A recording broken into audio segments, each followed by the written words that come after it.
Next, let's look at some common exercises that coaches often do and which ones are likely to make your face crooked. If you can't help others do it right, at least remember which movements you shouldn't do to mess yourself up. For example, we often have members do planks, which can make your glutes sore. Now, if a member's chin is tilted to the right, which leg are they putting their weight on? The left leg indicates that their pelvis is rotating to the left, right? So when you do this movement, it involves right rotation. Can this help improve the overall right rotation of the pelvis during hip abduction and external rotation? But if their chin is already stuck to the left, wouldn't doing this just make it worse? That's why you need to know which members are suitable for this kind of exercise. Which members are not suitable for this exercise, but what is the downside of this movement? The downside is that doing this movement can cause the ischium to close.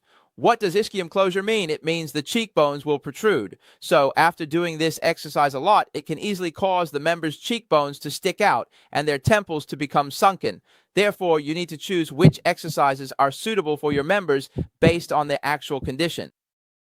What about this? If this member has flared ribs on the right side and usually compensates in reverse, bearing weight on the left, and you want to raise the right side of the pelvis and close the right ribs, then supporting the body like this is corrective, right? But when you open up like this, again, the ischium closes. So if you look at this woman, her cheekbones are already a bit prominent. Doing this kind of movement too much will make her cheekbones protrude even more. What else? If she supports herself like this, it's still okay if her hand is placed in front. This is equivalent to her pelvis rotating to the right and her rib cage rotating to the left, right? But if you open your hand like this or place it on your waist, that's not okay, right? That would be incorrect training. Often, when we do hip abduction and external rotation exercises, in order to increase the intensity, don't we usually open up the hand like this? That way, your pelvis and rib cage become disconnected during training. Now, when doing this movement, he also adds a resistance band. He adds a resistance band and needs to maintain abduction and external rotation at all times, right? If he keeps abduction and external rotation, that means both ischial tuberosities remain closed. In this case, it will cause both of his cheekbones to become more prominent.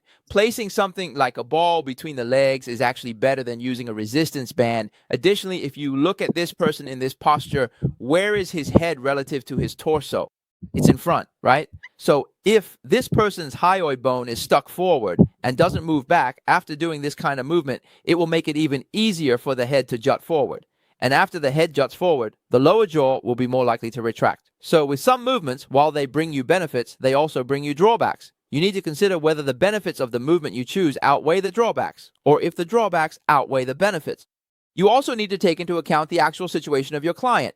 You can't just pick exercises at random. The more you learn, the less likely you are to choose exercises casually. But when you haven't learned much, you write training plans as if you're divinely inspired and you dare to assign any exercise to anyone. Now look at this. If we focus on the left leg, is the weight currently loaded on the left side? And as a result, when resisting the resistance band, does the pelvis rotate again? Left side loading should cause leftward rotation, so this actually twists the face and makes it crooked. Don't practice pelvic rotation carelessly. It's the boss of the horizontal plane. If you mess up this foundation, problems will arise with numbers 2, 3, and 4. Excessive movement like this often leads to issues with rib, atlantoaxial, and temporomandibular joint rotation, yet many women really like to train this way. This movement is a bad one. In this movement, the direction of pelvic rotation on the weight-bearing leg is reversed. It's the opposite. It should be that whichever side is bearing the weight, the back of that side should rotate, but instead it rotates toward the opposite side, which leads to problems. Similarly, whether this is correct or not depends on whether your leg is placed behind or in front, right? If you put it behind, that's wrong, isn't it? It should be placed in front to be correct, but the vast majority of people put it behind. So as a result, if you practice it incorrectly, it causes your temporal bone to rotate, then the height of your cheekbones becomes uneven and the rotation of your temporomandibular joint also changes. This is the crab style. For example, if I walk like this, which leg am I mainly training? What I mainly want to train is shifting the weight from the left side to the right side. So I'm mainly training the right side, starting to practice in parallel. Opening and closing the face, the key is to train it like this. Then when you do this kind of movement, if you choose a different direction, after you finish, the height of your cheekbones and the position of your temporomandibular joint will immediately change. Also, in most cases when doing this movement, it's usually to help you persist longer. So many coaches will have you do it like this, with your palms facing each other like this.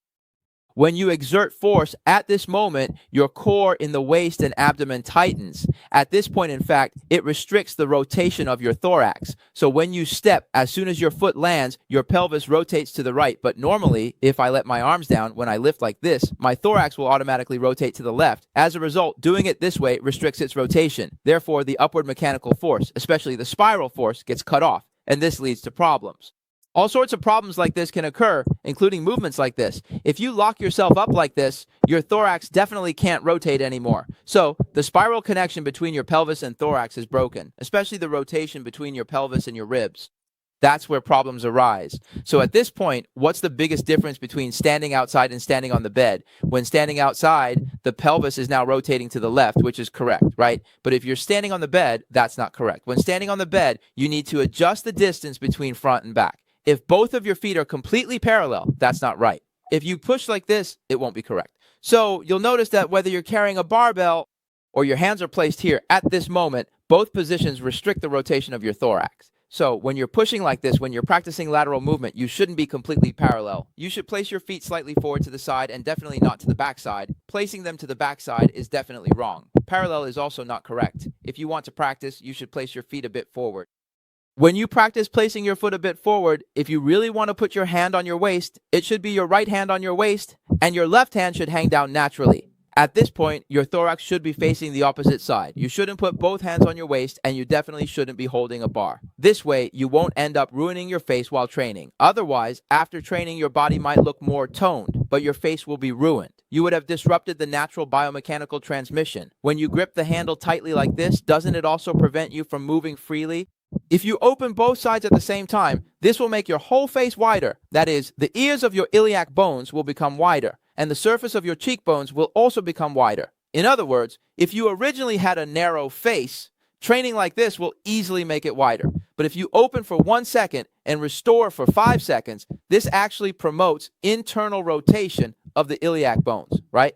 Right. It depends on how you do it. If you open up completely and return after each repetition, doing that will make your face wider. Okay, about these movements. Do you remember if the sacrum tilts upward, what happens to the chin? The chin moves backward as a whole, right?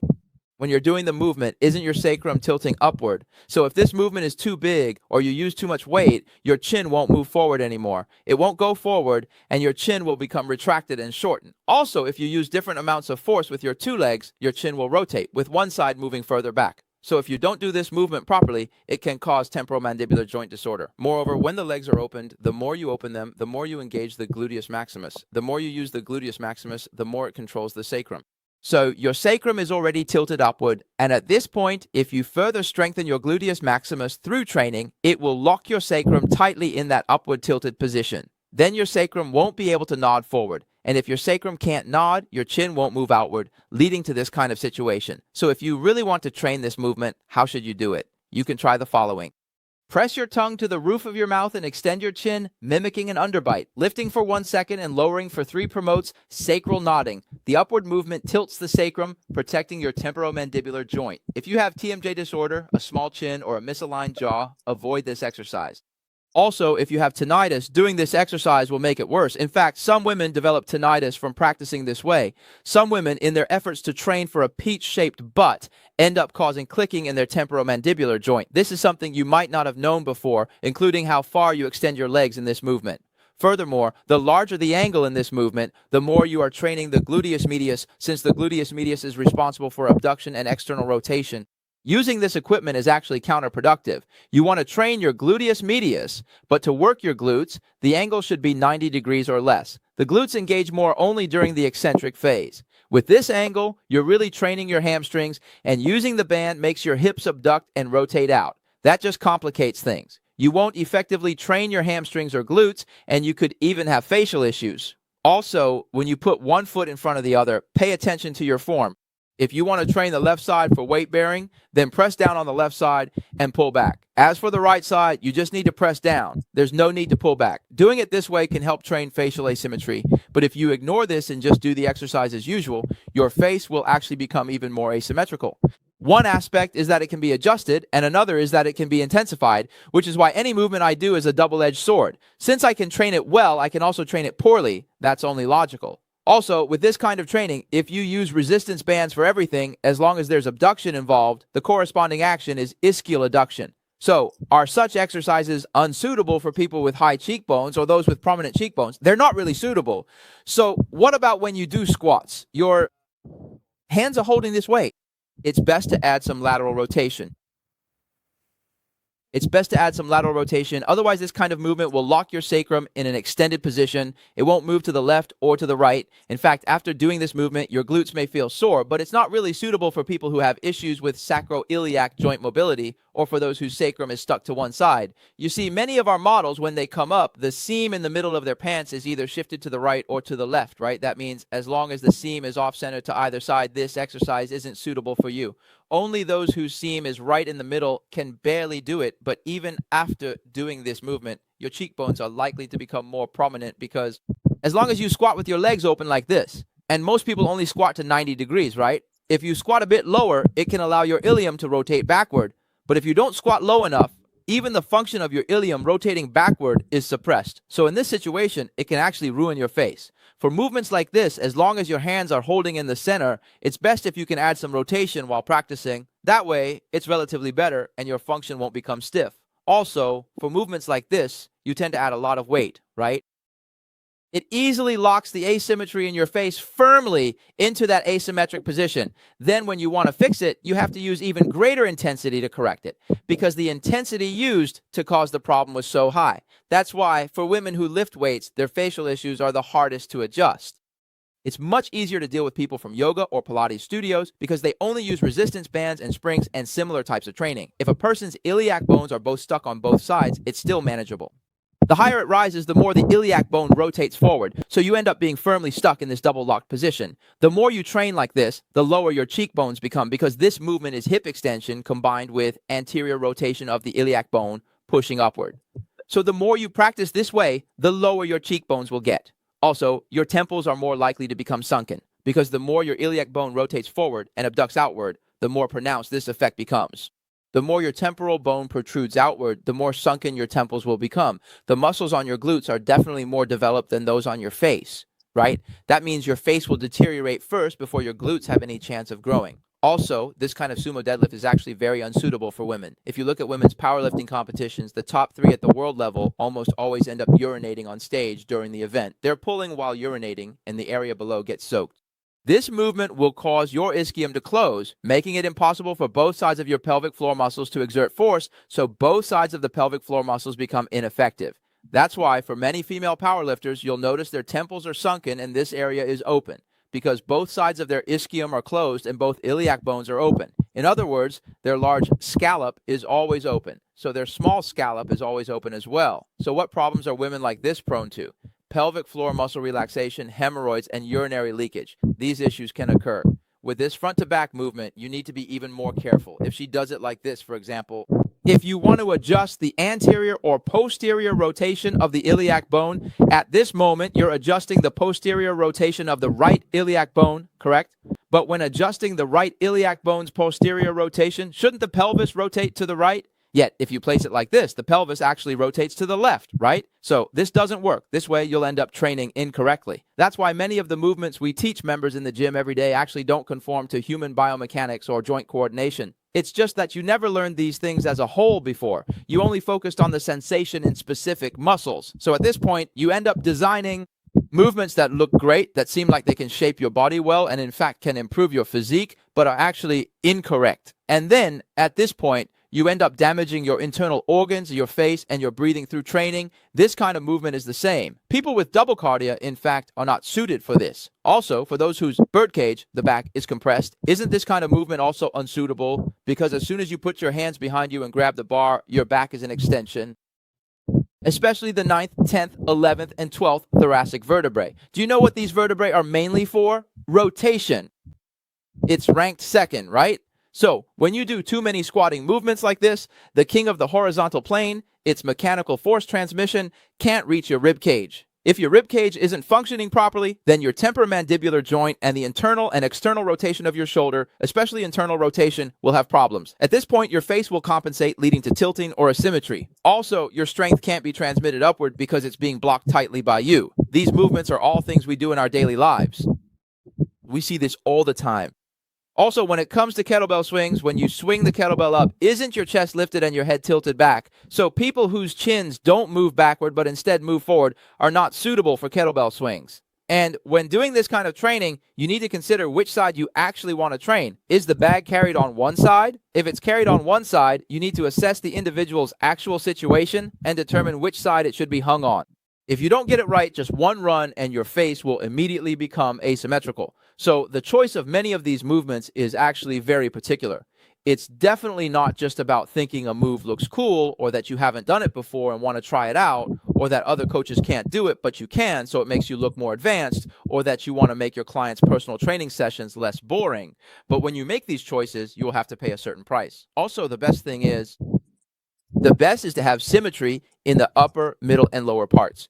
If you look at people who have symmetry in all three areas, you'll find that those who are more accomplished are often like this. For example, let me show you this person, for instance, Genghis Khan. Then if we look at the corners of his mouth, his nostrils, his eyes, the height of his eyebrows, this is our founding father, right? This is Chairman Mao, the founder of our nation when he was young. This is what Chairman Mao looked like when he was young. All of these are great figures. You can tell at a glance that they are destined for greatness, right? Here is fullness, a rounded forehead and square jaw. This prefrontal cortex handles advanced cognition. Having these traits without money is tough, but having them only in the middle looks like the god of longevity. Yes, all of these areas need to be full and well-shaped. So you'll notice that people like this don't have an extreme personality. And it also means, look at this, it also indicates good internal organ function. That's why he's lived to be 90, almost 100 years old. And he's also the richest man living a long life. So facial feng shui does make sense. This is his youngest son, known as Little Superman. He was the first to invest in Tencent. And finally, let me say a few words to you. First of all, facial reshaping has never been just about looking at a screen. After these 5 days of learning, do you feel it? How many of us have been focusing on massaging or pulling the face? Did I teach you any of those movements? No, I didn't. So the screen is just something that's in a more noticeable place, making it easier for you to see. The face is simply the display screen of our body. The second thing I want to tell you is that if you wear a mask for too long, you forget what you really look like. In other words, if you keep tweaking things here and there, filling in this spot, getting injections there, after a while you forget what you originally looked like.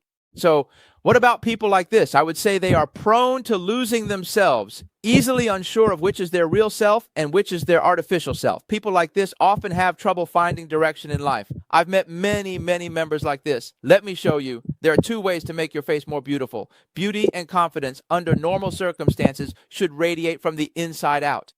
And you must never sacrifice your internal health just to make your face look beautiful. Many people make their faces look perfect, but everything below the face is out of balance. One day they have a stomach ache, the next day they have diarrhea, and when they go for a checkup, they find polyps in the stomach, uterine fibroids, chocolate cysts, breast hyperplasia, thyroid nodules, a whole bunch of problems. Many people have such beautiful faces, but at the same time, they also have all those issues I just mentioned. This is the current situation. In this fast-paced society, people's sympathetic nerves are overstimulated, and the result is just like this. Everyone likes things to be fast, likes to get something for nothing, and likes to get rich overnight. So, after these 5 days are over, the whirlwind of facial reshaping will start to sweep through, and this whirlwind will begin because of you. I hope that when you go back, you will apply what you've learned to your family, friends, and every one of your members. Once again, I remind you to help your members become healthy and beautiful. Is that okay? Thank you for your support. Thank you.